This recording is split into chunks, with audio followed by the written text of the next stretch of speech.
You're watching PEGRI TV, Rhode Island's public access channel. The wheel is turning and you can't slow down. You can't let go and you can't hold on. You can't go back. Hello and welcome back into my Wheelhouse. NBA basketball starts tomorrow. Woo! Sloan, Mike, and myself are very excited. We're looking forward to it. I cannot wait. So we talked about NBA basketball. Can you think of a better day in Boston sports than yesterday? Up to this point, it That was was great. incredible, and it all happened at the same time. I mean, we're going to have opportunities maybe next Sunday. Yeah, but all three are going to be playing at the same day. Yesterday, that was just so good. I mean, I had to watch the Patriots game on tape because I went to the Sox last night. Sloan, by the way. Oh yeah. What an amazing atmosphere! Every two-strike pitch, everybody's up the whole game. Yep. All 37,000 people. It was just so energizing. It was incredible. I haven't heard them chanting out J.D. Martinez's name like that You know what, and another stuff one was- during the regular You're right. season. So It wasn't- I think there's an Yeah. electricity The other one to they the did, playoffs. This took 4 tries, and bookie bets come up. MVP couldn't get it going. It wasn't until the 4th time late in that finally people started doing it. So I guess in baseball they don't do which was kind of refreshing because in basketball obviously everybody on the team gets the MVP chance. Yeah, in so basketball they do it with Kyrie all the time, and I'm like, more do they willing to watch make a NBA? Then they only showed a little bit of the Patriots game, so you saw it was 24-9, and then I said, I had it recorded. So then I got up this morning, I didn't really know what it was, and I said, I'll watch the game, but whatever. What a great game! Oh my right? God! That was yeah. one of the craziest fourth quarters. If you hate defense and love points, that was your game. Absolutely. Yeah. I think after watching that, I said, I'll take the points. The over-under for that Pats game was 59.5. That was the highest right. over-under in 15 years. And And, they broke it it. still And they crushed the broke over. No issue It breaking. was 80 points scored. And on top of Crazy. that, now we've got the Celtics tomorrow night. I mean, what a life to be a Boston sports fan, huh? Yep. Yesterday was a great day. It's definitely a great Jackie week. Bradley, that was a game-changing hit he got yesterday, and that for to sure. be a big fan like that, it was It's thrilling to like see him do that. Marcus Smart hitting a go-ahead 3. Yeah, well, yeah, I guess, but I mean, you have to hit they were in the hole, they were down. I guess Marcus Smart pulling them out, pulling them out of the fire with a couple of threes. Yeah. All right, so we're going to preview the season basically from a Celtics point of view. Awesome, I'm excited about that. Mostly. We're going to talk about some fantasy basketball. We had our family fantasy basketball draft on Saturday that Sloan was finally a part of. Sloan's in there now. We'll have that to talk about. And then my brother Jim couldn't make it, so Yeah, Mike's wow. in instead of Jim, or maybe an addition to Jim. Who So it was knows? like, that was the first time I did that since I did it with you. Yes. How many years ago was the first? I was 10. You were 10. I was So 10. that was wow, a long time 14 ago. 14 now, years how ago. did they pick the players back then? How do you pick the players? It was Well, one you by didn't one. have it. One by one. One by one. Yeah, one by one. You pick a player, you pick up the yeah. Yeah. Oh, Yeah, wow. it was probably like Sean Marion was So that's probably the the first first time I've pick. done it since then. Yeah. So that was cool. pretty exciting. Before the spin, we got a couple small things. The Suns just signed Jamal Crawford. time. Finally, I don't somebody know- got him. I don't know if that's going to be a point guard solution, but it makes sense that he signed. Well, has he ever even played the Right, point guard? right. He's an interesting off-the-bench presence, probably. Miles Turner just got extended on the 15th. That today's the deadline. He got a 4-year, $80 million extension. Good on him for getting his money. Yeah, one of our favorites. Right, not a bad extension for that team either. I think, did you land him in the I draft? did. I 13 think, bucks? I think he's ready for a good year. Could be, could be. Cool. And then there was one other one that I couldn't remember, but so who cares? But let's get to the wheel. I think it was right. probably something about Jimmy Butler, but who knows? Let's kick it off. And we're going to talk about your favorite lineup, potential lineup for the Boston Celtics coming up this year. I was just putting together random names, thinking about which one would be the most dynamic, which one would be maybe have the best plus minus. I don't know which one would be the most exciting. Not even based off of anything I saw from last year. What did you guys think about when choosing your potential lineup? I was thinking my favorite, the lineup that I would enjoy watching the most. Yeah, basically that's what I Yeah. meant too. Who you got? I went with Terry Rozier and Marcus Smart at guard, Gordon Hayward at the 3, Marcus Morris at the 4, and Aaron Baines at the 5. That's I would enjoy watching that team more than any other team. Okay, So so that's the bench rotation plus Hayward It's really, instead of yeah, pretty much, yeah. bringing Kyrie off the bench. Interesting start. Well, No, he's not. He's not saying. Really, it yeah. wasn't. I'm not trying to pick the team that's going to win the most games. It's just my favorite team to watch, and I said that That's last kind of time more around what I too. went about it. Yeah. Okay. Yeah. Yeah, I mean, I kind of like Baines in a lot of situations. So, I mean, this is kind of difficult because I think we're going to see a lot of different starting lineups. We're going to see a lot of different lineups in general. But yeah, I would enjoy seeing a little bit more of Kyrie with one of those backup point guards. But obviously, I'm just going to go with the 5 most talented people. So. That's You're picking the that'd be starting your lineup. favorite. You're picking Yeah. the starting lineup as your favorite team. Starting lineup is my favorite team. No, I veered closer to what Mike's thought process was. I got Terry and Kyrie in the backcourt, and then I got the 2 young guns and Jalen and Tatum, and I threw Bo Love. I want Bo. Bo is in my favorite lineup. Anytime Bo is in the game, I am invested. So I want Bo So in. let's do That's it. this is the So that's we're the doing fastest rookie, team. rookie percent. That's the I want fastest to hear how team. many points do you think that guy is going to average this year? Points and rebounds. 6 points, 5.5 rebounds. a game. 1.7 rebounds. No, he's not going to play that many games. When he plays, he's going to contribute. I bet you $1 6 he would won't be a get career to 6 high. points or 5 rebounds. I'm not going to bet anything with that. I think Bo I bet Williams, money on that's cool though. They put him. I mean, yeah, I love him. I like watching him. I want to watch that team. That team is going to be fast. That's back and forth. Yep, that's how Terry I and feel, too. Kyrie That's look how I like they're going to play great off of each other, and obviously those other 2 young guns we're very excited to see. So I think we can get to the next one. That was just All right. on the surface Yeah, because they discussion. all overlap. Let's get more Celtics. I want to talk more Celtics. We'll see if Sloan does a good job. The Well, we're going to talk about the league. league draft. All right, so this is year 17. So as Mike so kindly reminded us, I joined as a part of Mike's team when I was 10 years old, 14 Remember the name years of the ago. team? It was the House of David. Yes. And it was my year 3 was my first year, and we were in first place all season long. Right to And the then 2 days before the end of the season, Dylan's team overtook us. It was a very controversial trade where we traded Sean Marion for Kobe Bryant. And he never. And I think they controversially you need affected to say us. they never gave Shea any credit for nothing. And I didn't do one trade. I didn't do it the whole season. I didn't do any of that. Shea did the whole thing at 10 years old, and they wouldn't believe it. No, I had His brothers would not accept that it was Shea. They said, "No, it's Mike doing it." Little did they know that my fingers weren't touching nothing. you had the prodigy. That's right. I had a composition notebook, and I was 10 writing years down old. box scores before getting on the bus in the morning. I love that. But so we got a draft. Well, I mean, Logan and I used to be really into statistical analysis back when we were Yep. 10. Yeah, So how could absolutely. they not believe that you were the same way? Absolutely. So did that come from me and Dan, or that we gave it to Matt, and then you guys Maybe just everybody it's together? a trickle-down effect, I guess. Yeah, This, I don't this know. league's crazy Awesome. too because there were like many, many years, probably 10 years and beyond, where I was invited and I just said, I don't have time for that. I'm not really interested in fantasy basketball. And then the last 10 years, I think I was off and on saying, when can I get into this league? And there were never openings. Right. So now finally both worlds, It's a meet good- and it I'm was able fun. to It come was back It's a and good join the combination. league. So the auction-style drafting is something we started 3 seasons ago in opposition to snakes. If people who are aware of fantasy are aware of the 2 drafting styles. Mike was unfamiliar and learned about it the day of. Yep. Mike did a pretty good job. I just want to Thanks, hear. Joe. You helped me out a couple You did a great times. job. I was very impressed. I'm glad I was you very helped me because impressed. the pressure's on you. I didn't even know I was bidding against you sometimes. No, I mean, And we're going back and forth. You did it. Mike you did a was good so job. focused, he was quiet. Yes. It was weird. Yeah, well, I had It was where I was like, I I could see the wheels turning in his head right But now. I had trouble even scrolling down the players. All I right, was so trying to find players. let's and I hear can't find them. some of your favorite players you got, some of your favorite buys for your roster. Which guys are you most excited about on your fantasy I team? don't know. Well, Drew Holiday. I Drew Holiday. I really think he's your best player.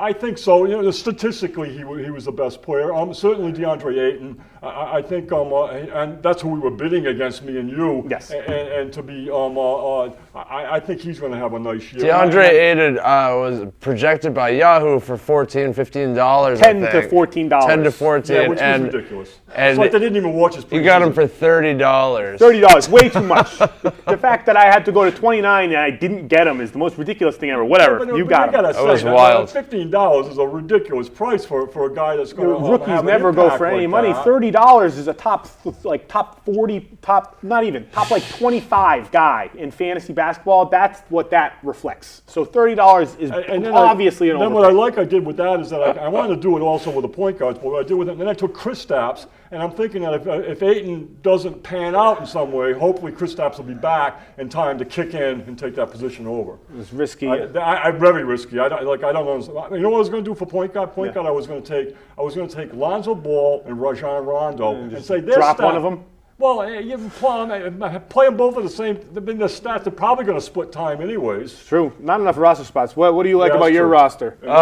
More rosters. Well, you know, everybody kind of came out hot, Yes. spending lots and lots of money. So I'm like, I'm going to sit down and kind of like, you know, let other people spend, and then I won't go too crazy for a $50, $60 guy. But then I kind of did, because Jokic, I was kind of bidding people up on him, but then they just stopped bidding, and I ended up with Jokic for 57. But I don't really mind that. LeBron? No, I got LeBron. I got 55. LeBron for $55. I had stopped with LeBron at 55. The steal of the draft went to Sloan with Russell Westbrook, who only went for $36, Wow. which is maybe $14 below market value. I can It's very thank Uncle interesting. Dan for that, because we were all talking about his yearbook, and I think people forgot. Okay, yes. People forgot that we were still bidding on a to player keep those there, on the time- and time then out. Westbrook falls to me for probably $20 less than he should have fallen, even though he's got the injury. So what player are you most excited for on your team besides I mean, Jokic? I have Donovan Mitchell and Devin Booker, so those are two electric scorers. So I'm happy to. Yeah, we're hearing that Devin Booker is going to play on the opening night. Very exciting. Yeah, and that Russell Westbrook's questionable. So both those I guys, heard Russell Westbrook hasn't even started playing on a court yet. he's listed as a game time decision for tomorrow. So who Okay. knows? I don't think he'll play, but I think he's then, closer like, than projected, which is Two low-key role players, like role fantasy players, I picked up were Chris Dunn and Jarrett Allen, Yes. and I expect them to really pad a couple of stats for me. I think Jared Allen's going to be really great turns this the year. ball over too much and his shooting percentage is low. But I needed steals and assists, and he'll provide both of those. So. I'm pretty excited for my team. I opted to punt a couple categories, so I punted free throws. So I was purely evaluating players that would be bad at free throw percentage. So I was trying to go after the Dwight Howards and the Andre Drummonds and the Clint Capellas, and I only got a Why couple would of them. you do that? Because when you those players are ranked lower by consensus because of their complete Okay. hamperment in that category. Yeah. So if you eliminate that aspect of their rankings, those players completely elevate. If you take out free throw percentage from Andre Drummond, he goes from being ranked the 28th player to being ranked like the 10th player. So the question in my mind, why didn't you take Jaylen Brown? I mean, that seems like that would have been the Jaylen- steal of the whole draft. Well, I mean, Jaylen Brown is only like a $3 player. He's more of a player that's Yeah, better in that's real life. ridiculous that he's a $3 He's player. better in real life than in fantasy. You'd be surprised Yeah. that his defensive acumen, it doesn't translate to that many Okay. counting stats in terms of steals and blocks. His free throw, which fits with me, his free throw percentages and his shooting percentage even from the field has been a hamperment of his fantasy value. And even he doesn't get a lot of threes, and obviously a pitfall of his game is assists. So you're looking at a guy who's probably going to average 16 to 18 points with 5-6 rebounds, but it might be a lot of empty calories beyond that. Okay. I love him. I wanted him on my team, but I kind of just mismanaged my end of my draft, Yeah. and I didn't get him, but that's okay. But I got like Ben Simmons and Capella and LeBron James, so those three pair together well, and I'm looking for a big season out of all of them. You're gonna have a lot of turnovers. I got to have a lot of turnovers. I got John Wall, so I'm going to have every single turnover possible.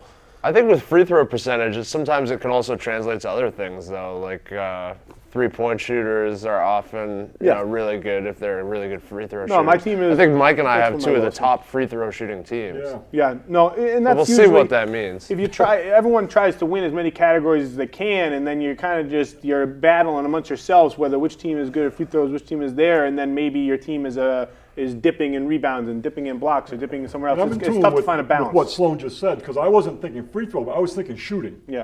So, like when you're thinking shooting, it translates to the free throw shooting, but I was thinking I want shooters. Yeah.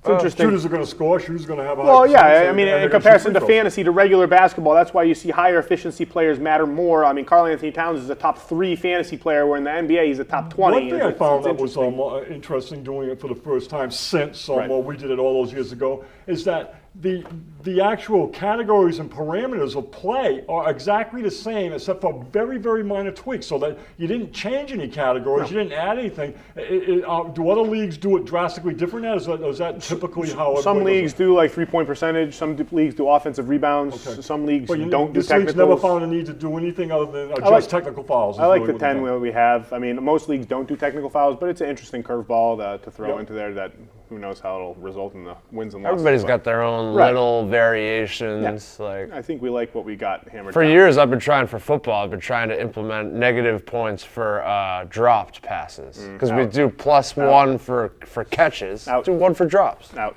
Yep, Let's get to that's the- exactly what everybody else thinks.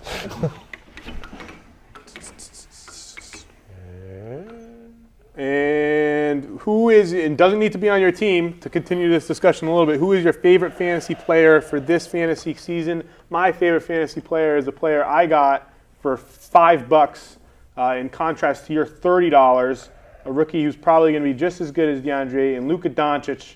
I think That's amazing that happened. I think he's going to come I in had and trouble be a finding lightning him again rod. scroll, but I can't. Why would he go and nobody want him? What's the You story? were the only person that was willing to pay more than $13. I would have had DeAndre Ayton for $13. It wasn't for you. So those two players are actually pretty close in value. It was just that you But they're not really. rocketed But their Doncic's value. got much more value than.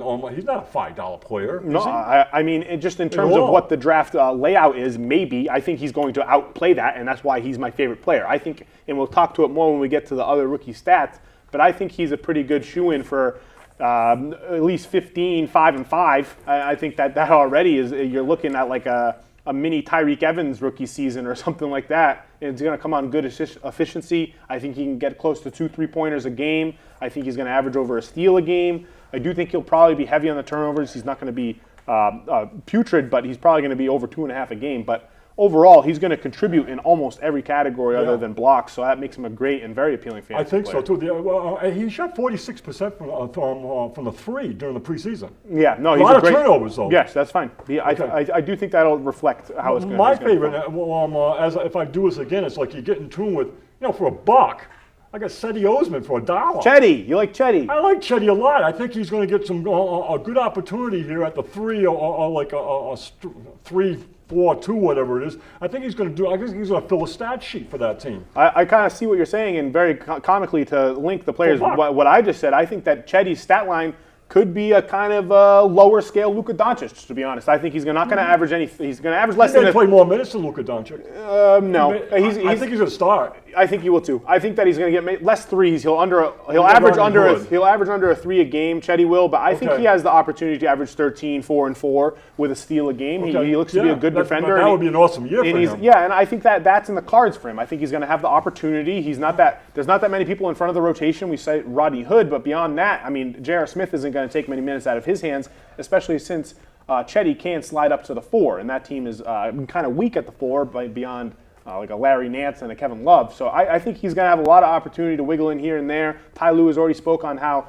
we need to look out for a breakout year for him. So I like that pick, and I was looking for him. I have him in my Wheelhouse Dynasty League. I have Chetty, so I think that was a good pick for you. What about you? What's your fantasy player? Dallas backcourt, just to touch back on them, like they're like a +73 when they have Doncic and Dennis Smith in the game together. preseason? I mean, it's just Yeah. so fun to No, watch it's- those two play. Why- go ahead. With fantasy, as far as like my favorites, I'd say like the core for Denver or the core for Milwaukee all intrigue me. Yeah. Because I Just think watching those these players. teams are both going to take such tremendous leaps, and I really like what Budenholzer is doing with What is he Milwaukee. doing? I think he's just opening up their offense a little bit, and I think they're shooting a lot more 3-pointers. They're going to be running and gunning. You know where I am on that team, and I'm expecting Coach Bud to see what Bledsoe is for real and get Brogdon in there as fast as he can. That's what I'm. I think he's. Well, I think Brogdon's going to get a lot of play there. I hope so. I think he's modernizing. He would be one he's- of my second favorite guys. he's And it modernizing was that interesting when I offense. picked Brogdon. The shouts started coming. The worst rookie of the year in history. But that guy. reasonable. Reasonable. It's absolutely the correct analysis for that He's not a situation. good player. No, that's not what we said. We just said he's the worst rookie of the year ever. It was that. It was the year. He was a good pick for rookie of the year that year. Yeah, he made sense that year, but he was the worst rookie of the Yeah, year. we're that not there's ever saying been. it's We're not, his I'm not fault. saying Well, it's when his you look fault. at the I'm just rookies saying- this year, it is unbelievable. You're right. Right. I had a list of 20 rookies this year when we were Yes. looking at doing stuff. Right. I like both those teams too. I love what Bud's going to be able to put into place, especially empowering Giannis to expand his game offensively. I think that this team is going to be exciting. They're going to be faster paced, and they're going to be more modernized in terms of taking more threes and taking more layups, something that Jason Kidd and Joe Prunty really failed to implement last year with the Milwaukee Bucks. So you can look forward to most of the players on that roster, not just Giannis, even Chris Middleton, even the lower tier players. I think Brook Lopez is I a think good Lopez is fantasy gonna player hit. this year. Oh, yeah, he's All gonna their hit. players, I Now think, that you learn how to shoot the three. they're- he's gonna- He'll get 153s. I think. exactly. With their increased pace, they're going to have more stats, and obviously that's more friendly Bledsoe for is still fantasy. a problem, I think. I mean, I think that you can say Bledsoe's a problem in terms of Either like when it comes Budenholzer to is going to playoffs. turn his head and get something good out of him. Right. Or, I mean, in your scheme of things, Bledsoe's a problem, but in the fantasy scheme of things, Bledsoe has great value because he averages Right. near the top of the league in steals per game, so he looks great on a fantasy. why was Dennis Smith such a bad pick? Again, it's percentages and it's Really? it's the lack of 3-pointers from the point guard position, Okay. and for a high usage player, See, I he's going to don't get a get lot of that, right. turnovers. You're right. Okay. It's interesting. I mean, I like Dennis Smith. I didn't pick him because He doesn't translate into he the doesn't fantasy translate world. into what I have. I have him in the my Wheelhouse team, so I like him, but it just didn't fit for me. We can get to it. All right.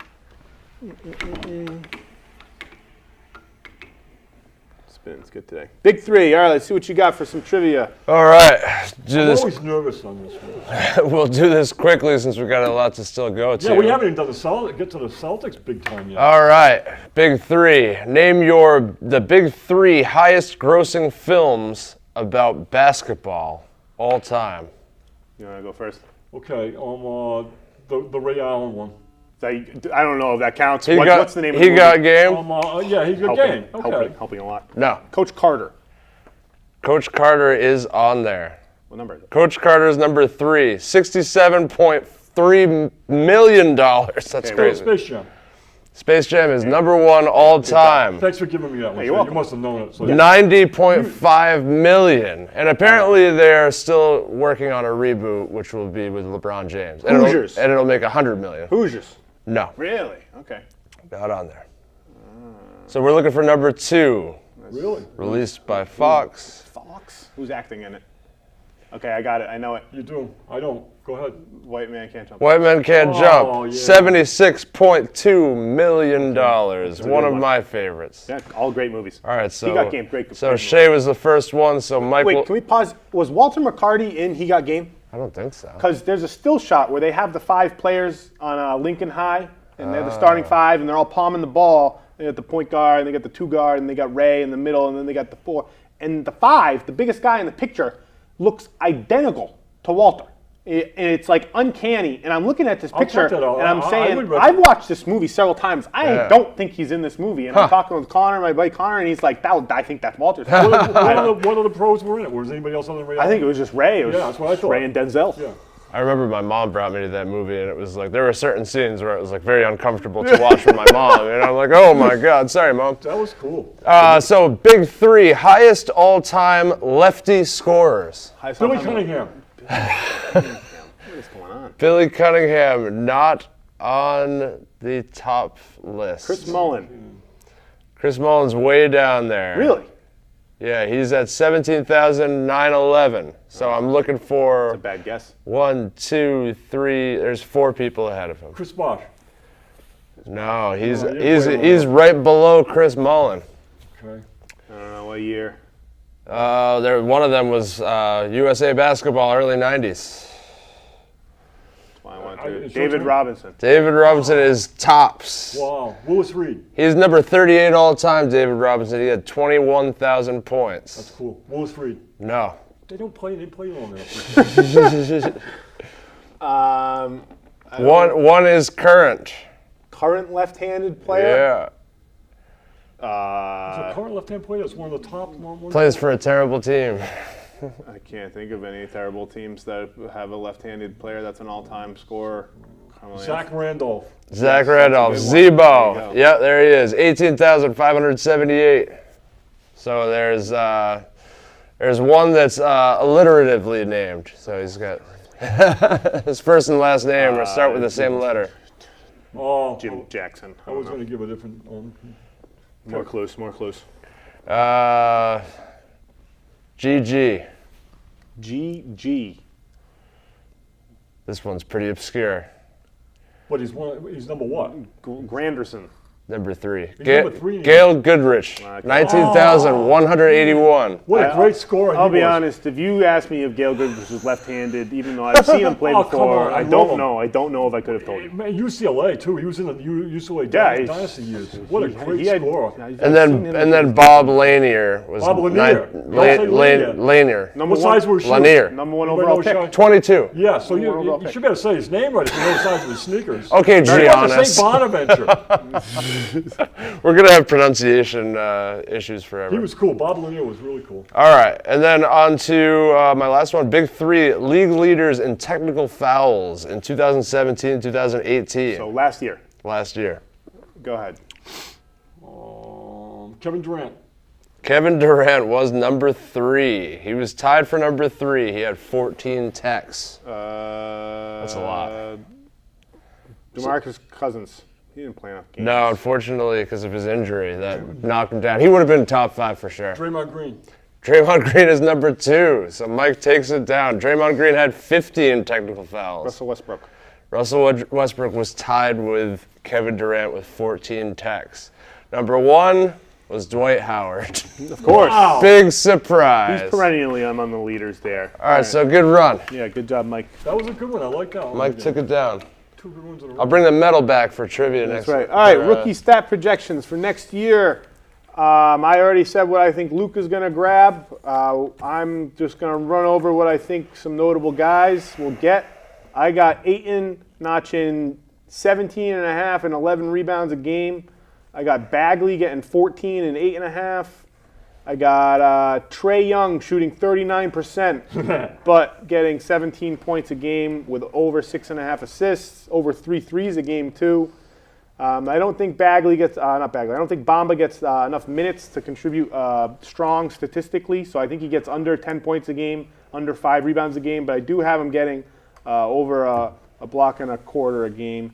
I think Wendell Carter, we're seeing news today that he's likely to start in the beginning of the season, which is an interesting headline, seeing as we thought it was going to take some time before Robin Lopez was knocked off the top of that roster at the center position. So I think he could be poised for. He's not going to score, though. No, I don't think he is going to score, but I think he's going to contribute in almost every category. I'm excited about him fantasy-wise because he's going to be a good efficiency. I think he gets 7 rebounds. I think he'll get over 3 assists, which is good from the center position, and I think he's good for 2.5 combined blocks and steals. I don't think he'll ever be great at any one thing, but I think he's going to be good at everything. He's a winning player. He's a winning player. For sure. Similar to Trae Young, I think Sexton is going to struggle with efficiency, but I think he'll average a good 14 points a game. He won't get a lot of assists. I'm averaging under 4 assists I a think game George for him. Hill is going to play. I think so, he's going too. to dominate there at the point guard position, and Sexton's not going to get that much time. And then I got Knox, Miles Bridges, and Shai Gilgeous-Alexander all averaging right around 12 points per game, with Shai having the best efficiency, Knox having the worst efficiency, and Shai having the best ancillary stats out of those 3 guys. I give you guys, both you guys, kind of I've been tooting Alexander, and now I'm on him too. And I think that he, like you were saying last show, he's the answer to the point guard on that team. And that as the season goes along, there's no reason that him and Avery Bradley or him and somebody else don't become the league guys. It's going to take a while before he plays, so I don't know how his stats are going to pan out. But very good defender. No, and you were talking before the show started, or maybe I don't even know if we started filming yet, about how they have so many players in their guard rotation that they could be a cool team that could go after a Jimmy Butler type to clear up some space for Shai. And I was thinking more like if I was Minnesota, I would make that trade. Right. Yeah, I think Shai's in a very good situation with a very good coach that will probably utilize his upside a little bit more than players like Kevin Knox, who are in terrible situations. And I think Knox is going to struggle. I haven't averaged. They're gonna ask him to do too much. Unfortunately, I think he'll he's average not ready for close to that. 14 points a game, but I think he's going to shoot under 42. I think he's going to be a high turnover player. He's not going to affect the game on the defensive statistics. I think he's going to average under 2 assists a game, and he's not going to be a strong rebounder. So as a player that's going to be a low efficiency and a not really a full encompassing player who's just going to be able to contribute on the scoreboard, I think that his storyline isn't going to be as promising as people were hoping it would be after his real highlights coming out of the summer league. And what he's some got is people- he's playing on the right team, and there Yes. are certain guys that are playing on It's the right it's a team. good option for him, and he should struggle. This should be his ability to But work out the He's kinks. got Coach Fitz that's going. I like Fizdale. He's going with him, and he's going to try to build his Good. confidence He by should. playing him. He should. I don't know. He's not playing good enough right now. I don't think. I think he had a really bad preseason. So, what about which I- rookies statistically do you think will Well, I impress think, or disappoint? I think I think see Aiton going a little higher than you. I think Aiton's going to be a 2010 guy right from the beginning. think? I can't I mean, see- I have him at 18 and 11. I know, but Not bad at all. I just say, I think he's going to make that 2010, and you get an 18 Mike's and just 11. looking for that extra, I think extra basket. Yes, I think what restricts him from a 17 and 10 to a 20 and 11 type of player is that point guard being able to help him with some distribution in the pick and roll. I think he's going to fall into like 14 points a game just based off of his athleticism and his size, but if he gets the correct pairing in terms of someone that can really benefit one another in terms of their ability to play off one another, that's where you can see him get those other 6 points here or there. I think on the Knicks, you've got a really interesting one. A guy that wasn't drafted, Alonzo Trier. He scored 26 in a preseason game. I know, Not really. but I'm not sold. it seems like the Knicks are sold on him. And that, Yeah, but like, what does that mean? Being in the Knicks rotation means nothing. I'm just saying that he's somebody that was out of the draft completely, didn't even get drafted, and he's find himself a spot in the NBA. That for a rookie, and I don't really like his game that much either. But he is scoring points, and now Fizdale's got a rule on that team, a coaching rule, where nobody's to hold the ball more than 1 second. And so you move the ball. That's Fizdale's rule on that team is that you catch the ball, you can't. That sounds like a lot of turnovers. That sounds like a lot of turnovers. So, and he's made only one exception on the whole team to that rule, and it's Trier. He allows Ew. Trier. I don't like that. That's bad. That's what's happening Okay, on who that else team. do you like? Well, I think there's like a 50-50 analysis of Mo Bamba right now. Some Okay. people still think he's going to be great. I think he is going to be great. I just Well, think it's going to be slow. Yeah, and there are people that think he's going to he's better than that, and that you're going to see an impact with. I mean, with do him you right see him away. averaging over 9 points a game? Probably not, yeah, right? He's not going to get the minutes. No, I had him at 8. He's banged up a little bit, and between injuries and usage rate, I think they're going to have issues there. I just dropped Mo Bamba in our fantasy league, and I picked up Harry Giles. 'Cause I see Good more pick. upside for What stats a from stud Harry he is, Giles. boy. I didn't. There's a Oh, wow, rookie. there you go. I didn't even do his there's a- stats. Did you see? Simmons Did you rookie. see when they passed to him on the interior, and he just did like a little touch pass? No look behind the back I bounce just pass. love his size. At 6'11", that guy is built just right for basketball. My God, he looks like a player. So do you think he's a fantasy player right off the bat? Yes, I or- do think I he's was a I fantasy was player. looking for him. I was trying to find him, and I couldn't find him on my scroll. I was for $1 or whatever Well, it is. in a 10-team league that only has 12 roster spots in terms of fantasy, I don't know Yeah, whether right, Giles, right. I don't know if Giles reaches Right, that right. But threshold. he- Because I don't think he's going to start right off the bat. he No, may. he It's should. hard to He see. should, but Jaeger is one of the biggest doofuses in the league, so who Yeah, knows you what keep he's going to saying do.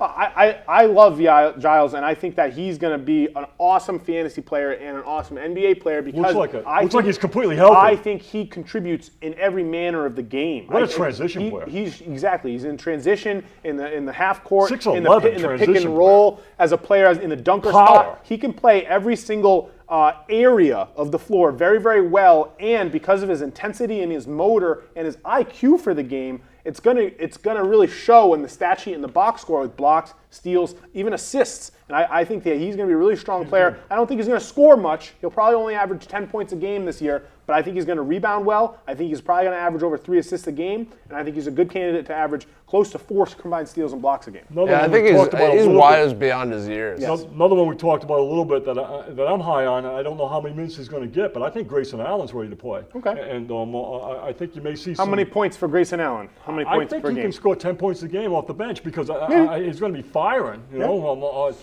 I got him at 2 3-pointers a game. So Two six 3-pointers. points a game. Yeah,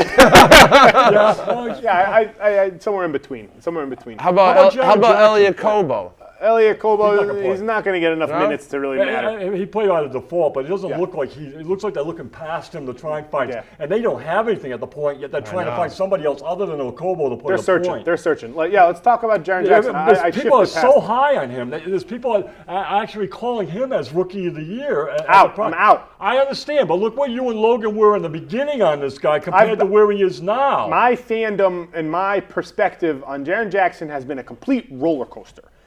In college, I was like, okay, this guy could be a new modern 5, and he could stretch the floor. And then when the draft came around, I dipped, and I didn't like his form, and I didn't like his intensity on the glass, and his shot blocking acumen was IQ based and not necessarily athleticism based. So I was Good point. nervous. And then it came around back to the summer league, and I swung back up, and I said, "Oh, this guy looks like he is going to be." His shooting form was still not quite Yes, that good, but he looks like he's going to be It'll go a in. contributor that Hit can 8 one game. make a lot of 3-pointers and block shots on the other end. And now I'm back down. I'm out on Jaren Why? Jackson. I don't like the way he moves on the floor. I think that defensively he's going to be a good defender in the NBA, Yeah. and I think that he's going to fit in perfectly with the morass that is the Memphis Grizzlies. And I don't think he's going to consider matter. that a I don't think he's morass. going to matter. I think You can tell me that they win 21 games, or you can tell me that they win 42 I think they games, win and I four- wouldn't be surprised regardless. Okay, well, but I think if Conley's back, they're a completely different team than before. And He I, is. And I think Gasol, even with it, I mean, he got rid of a guy that you're saying wasn't a very good coach. He had his problem with the guy. Fizdale. No, they Yeah. got rid of So it's Fizdale. not- Fizdale was good. They have JB Bickerstaff, who's awful. But Gasol is probably a real good mentor for Jackson. You would hope so. I would, and that's what I'm hearing. Right. To the point where they may even get rid of Gasol halfway through the season if Jackson pans out. I'm hearing again a split on him. Some people are calling him really high. Sometimes I forget that Memphis is even in the league. Like, it's such an awful love team, Mark and for Conley, so many though. years, They're just not watchable. you forgot his name. See, They're not I know watchable. I know Mark Conley. I rank them below the Kings in watchability. Below the Kings in watchability. And that's like crazy for other people. Obviously, I'm higher. well, I'm that's because watching the Kings have plus- big rookies that we're going to keep an eye I think on. Mike Conley's one of the nicest players in the league to watch. I disagree. I think that like for him. Jaren Jackson, I like him. Always have. I have him at average efficiency for this year. I have him averaging maybe either 0.9 or 1 3-pointer a game, only averaging around 10, 11 points. I think he'll probably get close to 7 rebounds. He's not going to pass assists. And I originally, when I was doing stat projections, based off of what I saw in college and based off of what his acumen among draft experts and draft projections were, they were expecting him to be a high efficiency and low turnover guy. But what I've seen out of him, not only just in the preseason, but even dating back to Summer League, is this guy looks very unsure of himself on the offensive end, and it's leading to a lot of turnovers. And on the defensive end, it's there too, and it's leading to a lot of fouls. I agree. And I think that that's going to lead to high turnovers and to decreased minutes. So that's going to hurt his statistics. But I still like this guy as a fantasy player because I do think, similar to what we were saying about a Wendell Carter, maybe even about a Mo Bamba, maybe about a Harry Giles, he is going to average a lot of steals and blocks purely based on his length and his IQ. So that's a bright spot for him. But overall, as an NBA player, I think he's going to pan out to be an average starter. That's my outlook for him. Average starter who's a very modern player, who's what analytics say he's great, and the eye test say he's bad, so he's somewhere in the middle. Yeah, it's weird. I was watching like a mock auction draft the other day, and the guy referred to him as future MVP, Jared Jackson. I'm like, come on. I know, that's what it says. I Big can't split on even it. say I that. think you should just put it well.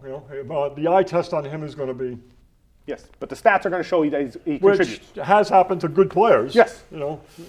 Hey, can we get to the Celtics? We got to get to the It's Celtics. Sloan's fault. It's Sloan's fault. Hey, He I needs to haven't spin the doubled wheel. up on any one This is category. true. He's doing great spinning. Okay. Celtics over-unders. All right, this is quick, then we can bleed into other ones. Okay, yeah, let's bleed. All right, Celtics over-under.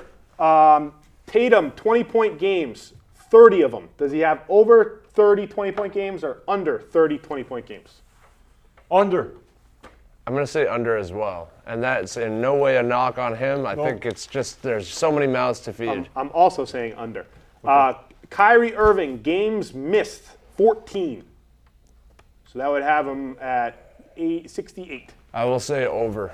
Under. So you think he's going to miss more than 14? Well, I think between rest games, which I'm sure that he'll get a lot of, and injury. So you think he's going to miss less than 14? Yeah, except he could miss half the season I like. because he could get traded in February. That's crazy. No, it's not. I like the line. You're talking Danny Ainge here. That's not crazy. I like the line that I made, but I think I'm going to side with under as well. As a team, the Boston Celtics, 4 40-point games on the season. For players? For anyone on the roster. 40-point game for one player on the roster. It can be anyone. 4 of them. Over, under. Under. What happens if it's 4 exactly? Then you don't get it. It's a push. I'll You could say- say push. You could say push. I'll say over. Kyrie's the only one who can do that. I'm going to say over as well. I bet you someone else scores 40 besides Kyrie. Really? Yeah, it's not going to happen a lot, but that's why the blind. Gordon will get 1, and Jalen will break out. and Gordon get 1. Hayward, 1 triple-double. No, under. Over. I think he gets over 1 triple-double too. I'm with you, Mike. I think he gets 2 triple-doubles in the season. I think he gets more. I think Under.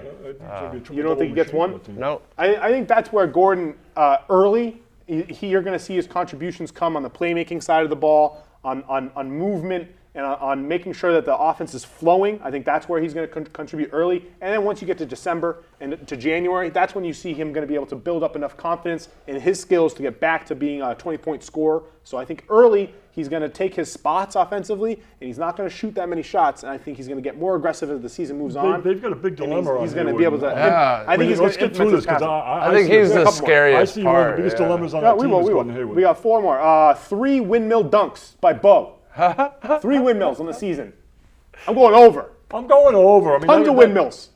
Under. Yeah, I'm going over on that. I can picture him. I'm just picturing him in my head right now. I mean, it might, might be the only 3 hoops he gets out of the he G did League. 2 in an Elite 8 game. We play Philadelphia, Toronto, Golden State, and Houston for 12 games. In those 12 games, Philly, Toronto, Golden State, Houston, over under 7.5 wins. Under. It's a lot. Under. I'm also picking under. I put the line high. Because they can win 7 and be under. Bait you If they go 7-5, that would be tremendous. No, I'm switching. I'm going over. I'm confident. Those. All NBA second defensive team. Marcus Smart. Over under. So he's either first team or no defensive team. Marcus Smart. Either first team or non. That's what over under means. I did over Okay. under the second team. So it's either he's first team or not anything. Have any subs ever made on my first team? Yeah. First team all D? Yeah. Really? So there's guys off the bench that made first Marcus team. Smart's going to play 29 minutes a game. Okay. He's not going to make it. I'm No. putting him in because he's a top 5 defender in the league and he deserves that recognition. He and Brad Stevens are perennially underappreciated by the league. I say under. Brad Stevens He is- deserves it. Brad Stevens is beginning He to deserves become it. properly a issue. He's not going to get All it. right, last over under. Tomorrow night, 2 technical fouls for the Boston Celtics. Over under. Under. Jeez. You don't think it's going to be chippy? You're expecting some chippiness, Something huh? chippy? I think it's going to be chippy. Oh, that'd be exciting, but Mike is thinking about it. Yeah, I don't think it's going to be 3. I think it might be 2. But I'm going to go over. Over. I'm pushing. I think it's going to Saying be a 2. real. I think it's going to be a testy. Yeah, I agree. I think it's going to put be. me down for push. There's things going on. I can picture a bunch of guys getting things going. Can we keep talking about Celtics? Or? Yeah, well, let's just force our way to the other one on the Celtics. I think it's like most improved player, and then we can breathe that into whatever conversation we want. I just wanted to think about what player do you think his role will develop based on his personal improvements. So I think coming into the year, we're expecting, just based off of incremental improvements in their game for Tatum and Jalen and other players that are already in starting roles and 30-minute game roles to come in and to score at an increased rate. I would debate what you just said. I don't think I'm not necessarily seeing an improvement for Brown and Tatum. I think it's terms of- if If they play exactly the same, that'll be good enough for me. My pick for most improved player is Terry Rozier. Obviously. That's Absolutely. the obvious. I mean, you can't. How can that not be? I mean, that guy is just bursting onto the scene, and I think that's also one of the Celtics' biggest dilemmas. Is that guy? He's going to play as a starter in that league sooner rather than later. And when February comes, and they're facing his rookie upgrade.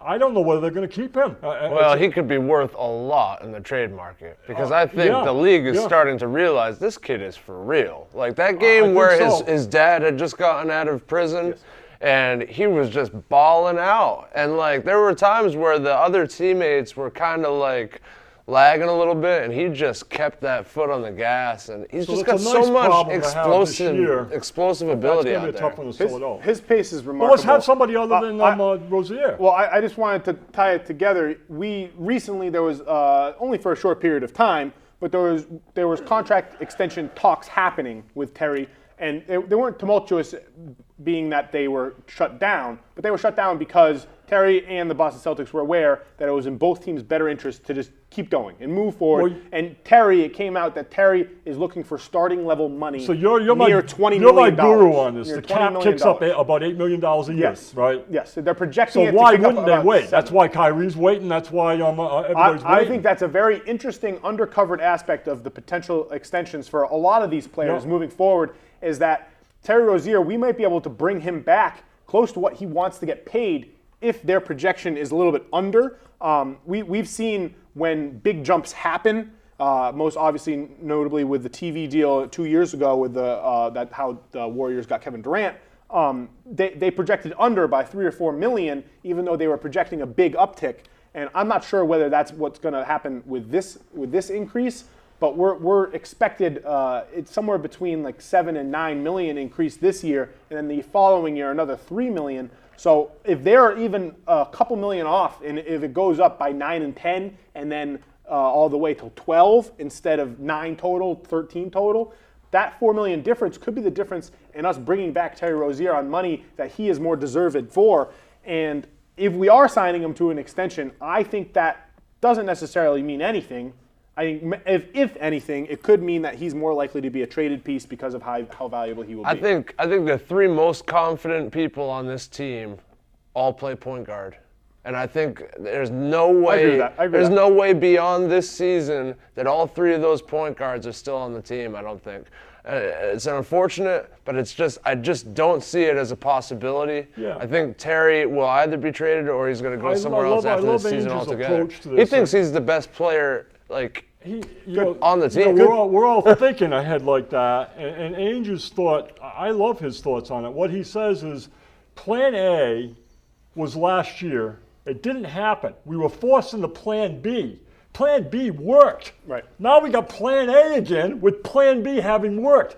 This is the year, baby. We're going for it right now. I'm not thinking about next year. This is it right now, and I'll do whatever I can to support this year. And I see that It's also very clearly. I think that it creates some sort of volatility, though, because I think there's so much pressure on them, and the entire course, league is of going to be course. gunning for them. Oh, now. there's no doubt about just that. Like every, They're not ready right just now like at in all. football, every team guns for the Patriots. They're I not ready think at people all. are going to be They're gunning not- for they're not them. ready at all. I think they're going to win less than 60 games just because There's reasons. there's such There's a reasons target they on their would. back, I think and you they're right have there. injuries So in the with spirit of the Hayward. big 3, who's the last rookie that they updated? Rest rookie that they extended. That they extended.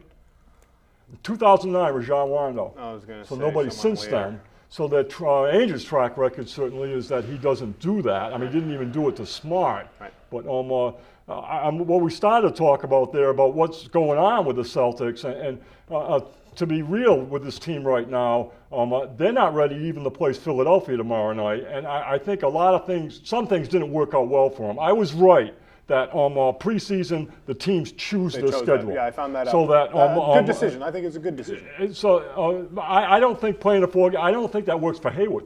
I think it Hayward needed to play. I think it works for everyone else, though. It works for the team. But the problem is that the dilemma with Hayward is, and I can see very clearly what they are going to do, but I'm not sure it's the right thing to do, is that the way to bring Hayward along is to play him. But it's not for the benefit of the team right now. For the benefit of the team, Hayward should be coming off the bench because he's not ready to play. But you don't do that to him because you want him to get where he's going to get. So, and the only way he gets there is by playing in the game. So you're going to sacrifice performance for some. And they play some tough games. They got a tough schedule in the beginning of the season. Yeah, we play in Philly and Toronto all in within the first week. I think that's okay. I think we To are not play your best. Yeah, I think It as long is. as you get there, But and as long like as Sloan was saying, it equals under 60 wins maybe instead of. I think we're going to be right there, and I do think that there might be a rocky start. I think we're going to look better tomorrow night than we did in the preseason games, purely based on familiarity and the ability to build up chemistry with improved abilities over the offseason that we hadn't instituted with only 2-3 practices between those 4 games. And now we're coming off of 6 days practice. Each player should be more familiar with when the cuts happen, when the cuts are supposed to happen, when the screen's supposed to come. More often than not in the preseason, we saw a play start and them have a motion or whatever was going to be happening, whatever play set they were happening, and more often than not, it would kind of fall apart and they would need to pull out and either go into a 2-man game or into an ISO or in self-creation. And it was so obvious that it was these guys just weren't 100% on the same page. And once they get on the same page, I think that's when you're going to start to see the flow. And I think the risk of, I understand what you're saying, Gordon Hayward is not at a high enough level where he deserves starting level minutes or starting in games or what we're going to see from him early in the season. But what is important is that he is implemented in that way so that when he is full health, we have that fully well-oiled machine already functioning in the manner so that he can be slotted in as a scorer. And as I was speaking on previously, as long as he's contributing in manners that he is ready now, which I see playmaking-wise and a ball handler and the pick and roll and the ability to make sure the offense is moving. I like where Gordon Hayward's at now. Where he isn't is he Defensively. isn't defensively. He isn't there. He's not there. Explosiveness, he isn't there. And in his shot creation, even though he's getting the shots off, he's still wonky and he's not feeling as confident with it yet. And that's okay because I think those will come. I understand what you're saying. I think it will be a slow start, but I think it's okay. But I think also we have the take depth it. where we can I handle take that. it one step past that in terms, and I love Hayward, and I think Steven, and I love, we love Brad, and I think he's going to work all this out. But I see the 3 wings as a problem because last year when they started the season and Hayward was the man, they only had Brown to work in and Tatum off the bench. Now, as Plan B works so well, you've got Tatum and Brown who are real stars, and they've got to share that wing with a third guy. Yeah. I don't think there's enough space out there. Right? I don't see that hasn't worked out yet. And Hayward is the kind of guy who can share. Yeah, but I just don't know if they the 3 want to prominent wings themselves. in an offense like that poses difficulties in terms of developing it to its potential, and I think they're gonna move slow with that until I can't even envision yet when that's going to happen, when that's going to blend. And I almost would rather see one of them coming off the bench, and especially tomorrow night, because they're going to match up against some teams different than the others. And Philadelphia is definitely one of them where they can use size. So to play small ball against Philadelphia isn't to their advantage. They should be playing Aaron Baines in there and matching up that way with bringing guys off the bench because they'll match up with Philly better than small ball. They're going to have a little bit of trouble with small ball, especially the way they're playing defensively. And they're going to be one of the last 5 teams in rebounding per game, I Yes, think. for sure. And I think that's a problem. Over under players who have 7 rebounds But they a game. don't have to be, Sloan. They don't have to One. be. Their best rebounders are on the bench. Rozier, Smart, Marcus Morris, and Baines. Bo. Huh? Bo. And Bo, I didn't, what did I say, 0.7 rebounds a game? He'll give you that 0.7 rebounds. But that's where the rebound, and that's what I'm saying, is that in that starting lineup, that they're going to pay the price for that a little bit early, and I don't know when that's going to gel. How about that's a challenge for Brad. Over under 4 All-Stars on the Celtics. I think we've already discussed that. I think that we get hopefully either 3 or 4. I think that this team, we're seeing the potential for an explosive offense. We obviously know the team already has the identity and the inner fabric of a very, very strong defense. Whether or not it's not there yet. Whether or not Kyrie returning to a heavy minute load hampers that to such a degree that it's a problem. I don't think it will be because I think that he is an improved team defender. I think you're going to see an improved team defender. I'm not sure of that because I think you saw it coming from Cleveland where he really had to have his antenna up defensively. I don't know whether he's got the same feeling defensively as he had when he came from Cleveland with Brad the first time doing it. Now I think it's more like how he plays defense and not necessarily how Brad wants him to play defense. I think that I just think that a rocky start for the Celtics is Gordon coming along slowly and our offense being a little clunky, but it not being a problem because we have the best depth in the league. So I just don't I'm not nervous. I'm not either. about a clunky start. And I know what you're saying, but the teams we're playing all of these teams that are strong, that we're nervous about how it's going to match up early, are dealing with similarly confusing mechanisms of adjustments in their own right. Markelle Fultz is starting tomorrow night, but But he's not starting in the second half. This team has no clue. They've already said that? This team has no clue how their rotations are working. I mean, who knows how Toronto and Kawhi Leonard look on Friday? It's very interesting that obviously we have issues that we're going to need to sift through, but so does every other strong team that we're going to be going up against. And I think that our continued defense that will carry through, and Brad's ability to help each player play to the highest ability, even if it's a little clunky, paired with our such just electric depth, I think it'll get us through I think it will too. A potentially rough spatch. And I think in the East, I don't think home court advantage means as much as it does in some of those Western Conference divisions. So I'm not really looking for any 20-game win streaks. I want home court over Philly. I disagree with that. And I want home court over Toronto, too. I think home court Toronto, matters. I really don't care at all. I think home court matters a lot, not because of the That's where they win. I think home court matters a lot, not because of the Eastern Conference, but because of the finals. And I think if the Boston Celtics want to have any inkling of a chance against the Golden State Warriors, I think they need to have home court, and I think that they need to have the best record in the league if they want to win. And it's something that they can do. And I think that they need to win, I don't know, 62, 63 I think games Golden State might win 10 more games than the Celtics this year. No, I think that Golden State will win more games than they did last year. They're not going to let up in similar ways that they did previously, whether it's injuries or resting in general or just overall the malaise of returning for another championship run. But I think that they're going to be around 60 and Boston's going to be around 60. I think that those two teams, although obviously Golden State is a much stronger team, they're both going to be around 62 wins. I think they're going to both be within 2 or 3 wins of each other. One of their real strengths remains, and we've talked about it a lot, but that bench with attitude is exceptional, I think. I think the bench with attitude is exceptional, and it's going to pay off more and more as the season goes on, and you're going to really see it kick in when they get to that postseason, that playoffs. Even when teams shorten their roster and all of that stuff, that's quite a group. I think it's really exposed. It can make up for what we're talking about where the team starts slow. That team can come in there and really do the job, especially with the way Rozier's playing. No other team has a top 9 or top 10 like the Celtics. Right. I don't think anybody can match up as far as two teams. There's great benches in the league. I think the Thunder have a fantastic bench, and I think Toronto has a fantastic bench, and I think those are the top 3 benches in the league. But when you're thinking about how that bench is going to help carry this team through, I mean, you're looking at to tie it together for maybe a preview for tomorrow night's game.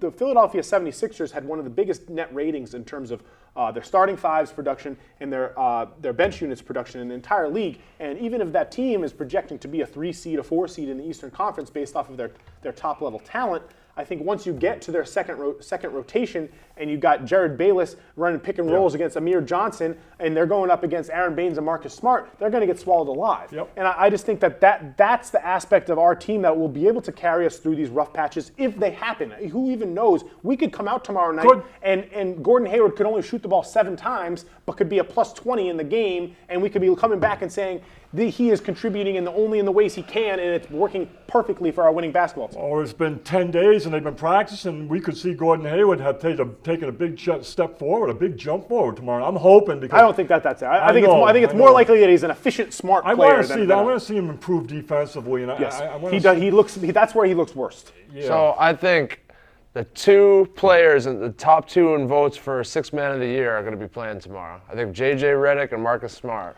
Well, I think that by 6th man of the year. I think halfway through the year, I will throw somebody else in there. You certainly got Rozier. Why wouldn't Rozier be in that? I think halfway through the year, I think that J.J. Redick will go back to starting lineup. The whole act with the Fultz is very unusual. They don't really know how to handle it. They're trying to help the guy's confidence, but at the same time, it seems like they're hampering it because obviously he's not ready enough. It's very weird. They shouldn't have given him the starting position in the preseason because that gave him the impression that was a role that he had. And then coming say into the he's season. not going to start the second half. It's weird. The whole thing is very weird. Doesn't help Ben Simmons you guys either. really, I didn't slow not as much, but you do. And I was looking for him on a fantasy. I just couldn't find him. Right. But I think Marcus Morris is big time, and I think he played tremendously during the preseason. And that group that gives him a lot of firepower off the bench also. And I look for him to be a big contributor and potentially one of the best backups. There's another guy whose contract is up. They got a bunch of things looking forward. We're not bringing him back. He's become such a good leader too. He is a good very leader. quiet leader, Great and like leader. a lot better than his stupid brother. That is true. All right, so the preview for tomorrow night. Who you got winning, and what are you expecting from the game from both sides? Wow. Just to close out. We only got a couple minutes. Okay. I have Philly winning, unfortunately, but I think always it's the going to pessimist be. of the group. I think it's going to be a good game, but I just think You have Philly winning, and it's not gritty. No technical. they got it together a little bit more. No, maybe 2 technicals, but You picked the under. yeah, you got Covington still very quietly playing a great role there. He was one of the leaders in plus minus last year. He is. And I think nobody ever talks about him when they talk about that lineup. Like people, is the tips the forgotten most- man. He tips the most passes He's in the the league. forgotten man. Who you got? And I think Embiid's healthy as I think can Philly be. lost so. the game when they started Fultz. And I love the rivalry. And I wasn't even thinking about who wins or loss. I'm just excited to see the game. I love Embiid. It's not even trash talk. He just talks stuff. It's awesome the way he handles himself and what he brings in terms of energy to that whole game and that rivalry there. It really is, to me, it's us versus Embiid. And I'm so psyched to see that. It is. I hope. I think that's what it breaks down to, and that's my analysis of the game, is if we can contain Embiid for under 32 points a game. If he scores under 32, we win. If he scores over 32, we we'll lose. have a game plan for Simmons Yeah, that's similar we to the playoffs. we defend Simmons great. So we'll be looking that also, and with Fultz out there. So I'm saying I'm going to pick the Celtics every game this year. I'll be right I got the on with Celtics. it. I got the Celtics to close out. Who just signed a deal? Larry Nance just signed for Wow, he just got his 45 million. 4 years, 45 million. That's all the time we have today. Thank you for joining us on My Wheelhouse. We're out of here.